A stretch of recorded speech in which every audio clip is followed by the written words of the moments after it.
Hi everyone, thanks for joining me today. My name is Tayana Bellis and I am the Director of Product here at Egress Software Technologies. And I'm here to talk to you about some of the stereotypes we face as women in technology and how to deal with them. I'm also going to talk about my career journey and how I navigated through some of the challenges of studying and working in technology and to find the opportunities to help me grow. For me personally, I think I was fortunate when I was growing up because I went to an all-girls school. And as many of us know, nothing teaches you how to face challenges more than a school full of teenage girls. What I loved about going to an all-girls school was that the decision on what I wanted to study were mine and mine alone. There was no undercurrent of inability when you picked a STEM subject just because you were a girl. We were all capable, if that was our preference. So I went through school relatively stigma-free with the belief that I could do anything that I wanted. Now, as with most Asian families, education was a priority and it did not matter if you were a girl or a boy. We all had to go to university and study a proper degree. And I always used to say, the opportunity to be a disappointment to your parents doesn't discriminate in Asian families. After not making the grade to do law, I found myself having to go through the university clearing process and reevaluate what professional future I wanted. And unsurprisingly, computer science was a quick decision for me. Having always been a sci-fi queen and a gadget geek, it was something I was actually quite interested in. And believe it or not, getting into computer science in the mid-90s probably wasn't as hard as it was today. Sadly, I don't think much has actually changed in the last 25 years, and women still only account for about 15 to 18% of students studying a computer science-related degree. I remember how every year the number of women who made it into the next year would halve. And by the time I was actually in my final year, there was probably only a dozen of us left on the course. It was at university where I really started seeing the misconceptions and stereotypes creeping in on the everyday, that so-called programmer culture.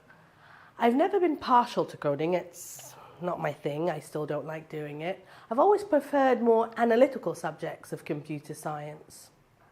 And that is one of the biggest misconceptions we hear in technology. Women aren't technical enough. You don't have to be a programmer or a math genius to work in tech. As is evident in the B I got in A-level maths, the opportunities in tech are varying and rewarding because while coding skills are important, the human element such as creativity and thinking outside the box and adapting to change is equally as important, if not more so, to create a diverse workforce. Product management, for instance, is a growth discipline in the UK, and it requires greater interpersonal skills, as you are the one that bridges the gap between the business and the technology. And as well as core competencies like translating business to technical requirements and doing market assessments and working with development teams, a product manager needs emotional intelligence, as you need to navigate and cultivate strong relationships internally within your own organization and externally with customers and their pain points. There was an interview with Sam Lessin, a former VP of product management at Facebook, who says he's never fully successfully trained empathy. It's not something you can learn. So challenge that stereotype of women aren't technical enough to be in technology. I do remember when I returned back to my second year of uni, and one of the guys on the course came up to me and said, "Hey, it's so great to see you. I'm so surprised you made it." I mean, come on. I counted back that it wasn't rocket science, and it would have been harder for me to actually fail my exams. But I used that exchange with him that day to spur me on. I knew I had to make sure that when I graduated, I would have something else to offer, that I could stand out. So I applied for lots of internships that following summer, and I was fortunate enough to work at a prestigious financial brokerage as a business analyst intern. We need to make sure we're creating opportunities for ourselves to excel. We need to be able to stand out. Since then, I've been fortunate enough to have a great career in technology in the last 20 years. But does that nagging little feeling of self-doubt ever go away? It's estimated that 70% of women will experience imposter syndrome at some point in their lives. Lots of amazing women, from Sheryl Sandberg to Michelle Obama, have admitted to feeling like a fraud or questioning if they're good enough. I had the great privilege of seeing Michelle Obama on her book tour Becoming at the O2 in London. And the answer to, am I good enough, is yes, I am.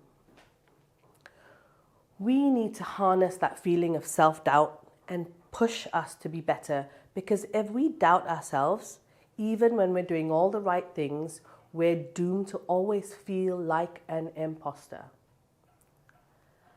The thing is, lack of physical representation is one of the factors that feeds into imposter syndrome, particularly for women and particularly for women of color.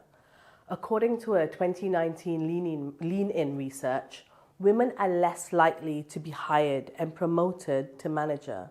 For every 100 men brought into teams and elevated to management, only 72 women experience the same thing. Men hold 62% of manager level positions, while women hold just 38%. This is why we need to challenge the status quo and create all-important representation and diversity. If you know someone in your current organization or in another one that can help you overcome that feeling of self-doubt, lean on them, learn from them. Most women have been where you are and have felt, if not still are feeling, what you feel. There is a great quote by Mindy Kaling that resonates with me. I do not feel an iota of imposter syndrome because I've worked so hard for my success, and it's been such a challenging and hard road. For her, it's not so much, am I qualified to be here, but am I going to be accepted here?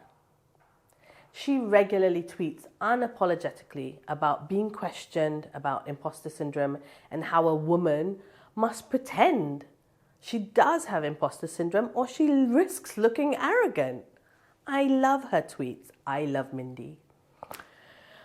Whereas the same question is never posed to a man in a position of power. It's accepted that he belongs there, and we need to change that perception and accept that we belong there too. The other big misconception I face is work-life balance is only for women. How do you cope with being a working mum? I'm pretty sure I cope the same way my husband deals with being a working dad, really badly. The truth is, women are affected more than men when becoming a parent. We are the ones that have to temporarily pause our careers as we focus on physically growing a baby and birthing it. That is the wonderful hand nature has dealt us. But just remember, it's a pause. And for me personally, having children made me more determined to advance my career and to be an example to both my son and daughter.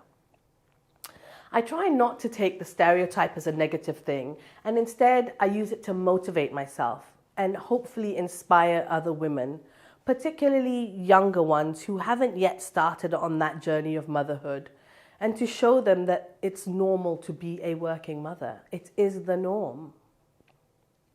I remember last Halloween, after a particularly busy day when I was in back-to-back meetings with customers and the executive team, and as I was leaving, I shared a really offhand comment that, right, it's time to call it quits. I have to go home. I've got some pumpkins to carve with the kids, and that is my evening. And one of our young technical engineers said to me, it was inspiring to watch me transition from that businesswoman coming out of meetings with the CTO and CPO into a mum like it was no big deal.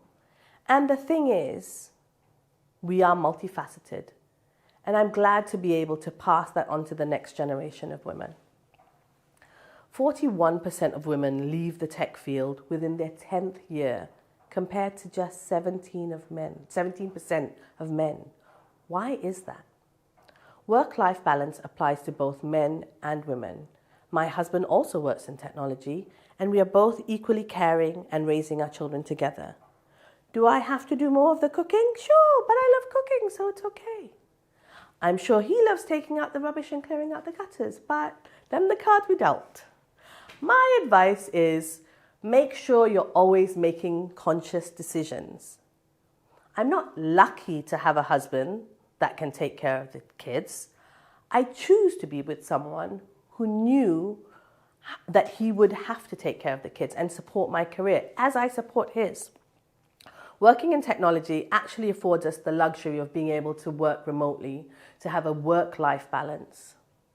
My sister is a doctor and physically has to be at her practice to treat patients, which during this time makes that work-life balance a little bit harder for working mums. So we actually can make it happen a lot better in technology. And the thing is, we are living in uncertain times at the moment, with many people being put on furlough or losing their jobs completely. Recent statistics that just came out show that nearly 700,000 jobs were lost since the start of the pandemic and the lockdown, with young BAME workers hit the hardest.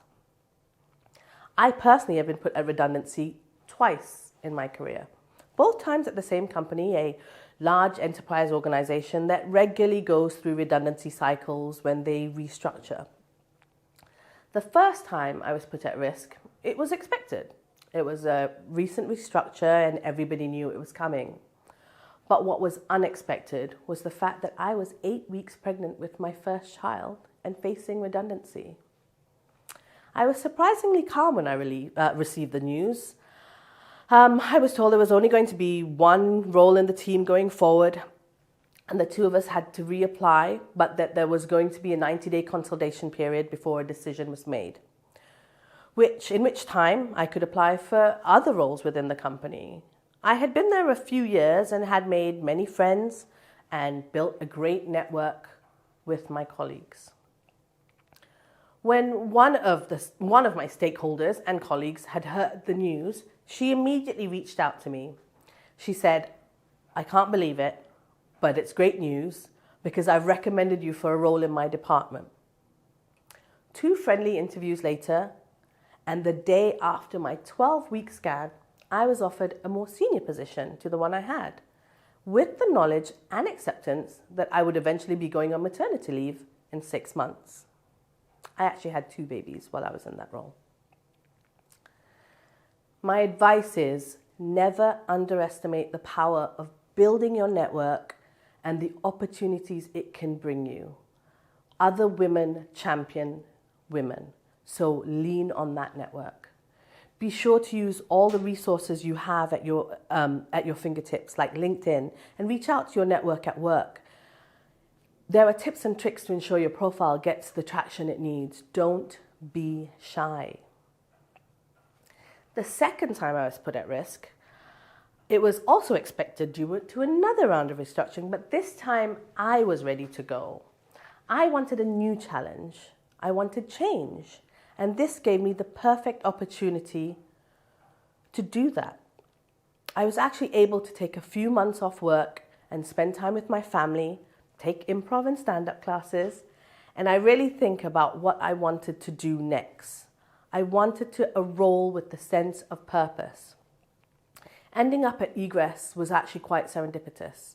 I was unsure about the role in cybersecurity as I didn't have much experience, having most of my career spent in finance. But my would-be manager and the chief product officer took the time to explain the role and what I would bring to the company. It's important when looking for new opportunities that you realize the interview process works both ways, so you know you're making the right decision. Ask to meet with potential colleagues.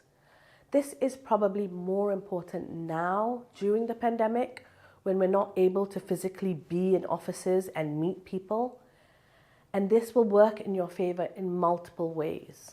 First, to understand more about the company and the role you're applying to see if it's the right fit. Second, and more importantly for you, to make a further impression with others in the team in your interview process and build that rapport which you would not be able to previously do. When I was interviewing last year, there was a role that I was quite keen on. However, the interview process revealed an unconscious bias that was very obvious to me. I was interviewed by 10 different men over the course of 4 interviews, of which 9 of them were white. Use your interview process to learn as much as you can about the company, the role, and the culture fit. Finally, find yourself an advocate. Last year, when I was relatively new to the company and still a senior product manager, there was an annual executive meeting, which my manager, the chief product officer, couldn't attend because he was away on holiday in Italy, eating pasta, drinking wine, and eating truffles. He requested that I attend on his behalf. When I asked him if there was anything he needed me to do in preparation for it, I was very excited, but I wasn't sure what I had to do. He said no, he just wanted me to have a seat at the table because there was an opportunity for me to do so. He said, take it all in, learn as much as you can. And I have. And I've worked hard in the process this past year. Earlier this year, I was fortunate enough to be made Director of Product. And my aim is to be an advocate for others as others continue to advocate for me. We still have a long way to go to balance the scales, but when you have the support and an opportunity arises, grab it. You are good enough. Thank you for listening.